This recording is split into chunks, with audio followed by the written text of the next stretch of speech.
Here we go. So maybe you can just say who you are and why you are in Israel now, here. You go first. Today is, what is it today? Is Shabbat, and it's December the 17th. And we had about a month and a half ago started talking to Rachel, maybe more than a month and a half ago, started to talk to Rachel about ways that we can concretely come and do something. We wanted to do something more than just contribute money, talk on the phone, anything like that. And so I think because we've been to Israel and having spoken to Tzipporah and your mother and your aunt, and in 1975 when we were here and had talked to her about, we loved the kibbutz Suba, we loved the environment, we loved the idea of working, and we kind of talked about it, and I think the connection happened so easily when the Rachel said, I think I have for you an opportunity to work with Ya'ariv on his moshav, on his farm. And it was such a natural, perfect idea that we both of us, we were initially thinking, what can we do? What would, Tom applied, but what really, when that idea was suggested to us by Rachel, it was sort of an instant yes. That'll work great. But Tom said from the very beginning that you want to come here to volunteer. Yeah. Let me outline. The horror of the October 17th was very traumatic, especially for Jews. It was easy to give money because money was needed. This, especially organizations that were helping people had to flee the south and flee the north. But it didn't seem adequate, especially we had no commitments at home. We didn't have work, we were retired. And to do something substantive, where there was a crisis, and the crisis I understood in Israel was in the agriculture at this time during the war. And that is something that we could do. We didn't any special education, any skills, but do it where that would have some concrete results for the people of Israel, because they need the food, they need to feed themselves. So it was it wasn't a quick decision, but it was definitely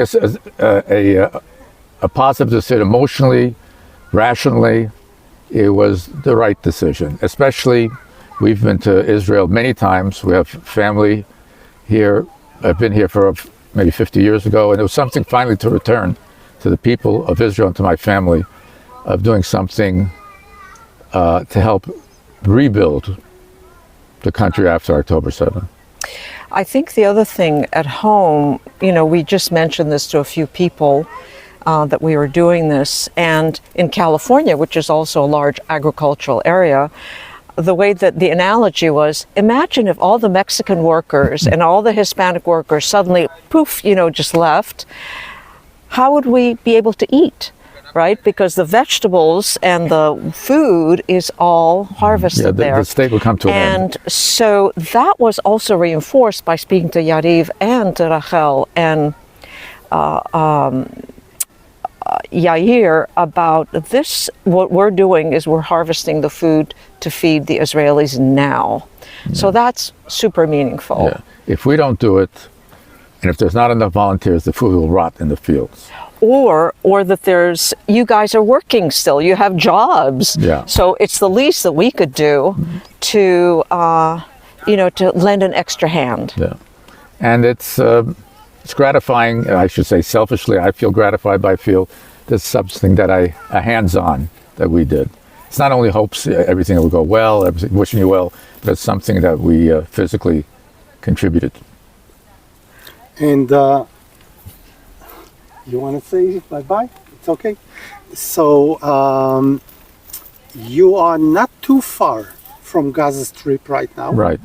How far? Do you know how many kilometers? Or? I don't know about we're a few miles, not even a few miles. We're close east of Sderot, and Sderot is a major city near the Gaza. There's been missiles there for years, on and off, rockets on and off.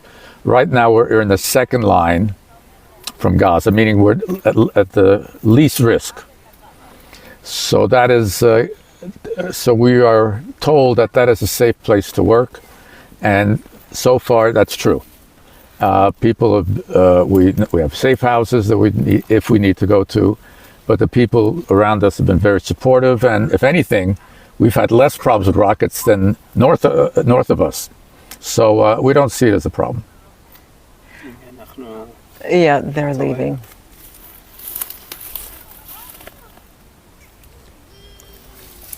So I just wonder, you are not too far from the Gaza Strip. How is your feeling about being not too far from Gaza Strip? And the Moshav where you are, how do you feel about this community? And also, you had a chance to work already a couple of days, right?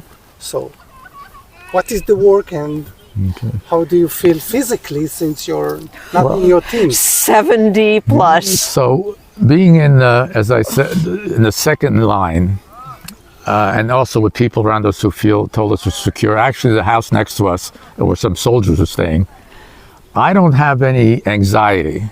I've been warned and educated, and we hear the booms and shells of artillery, Israeli artillery, but that has sort of faded in the background. It's not an issue.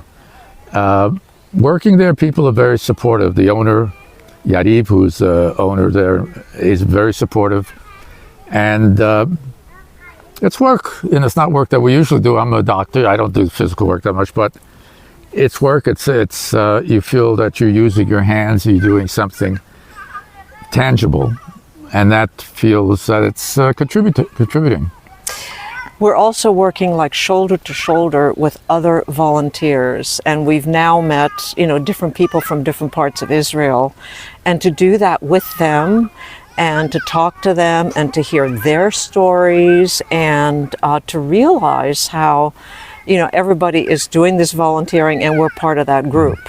Again, is very rewarding, gratifying, an opportunity for us to get to know all these people and share food with these people. The one thing I should add is also getting to know the tragedy on an individual basis. Almost everybody we've met has lost someone on October 7th. Usually murdered or sometimes hostage, but almost everybody we've met has been personally affected. Yeah. And to know the tragedy on a personal level is a whole different experience. What about Yariv, for example, that you are working at his business? Yeah, so Yariv he runs the business for many, many years. Comes from a Yemenite family that's been doing agriculture for generations. He comes from a family of 10. No, right, that's right. 6 sons and 4 daughters. Right. But his brother was murdered October 7th. And he is planning to build a memorial. But his attitude towards work and to us is very rewarding to see. He has a sense of humor. He's going on with his life.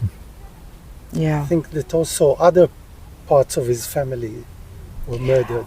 That I don't know. So the story we heard is that the brother who was killed was ushering the parents into a safe room, and he just didn't make it in.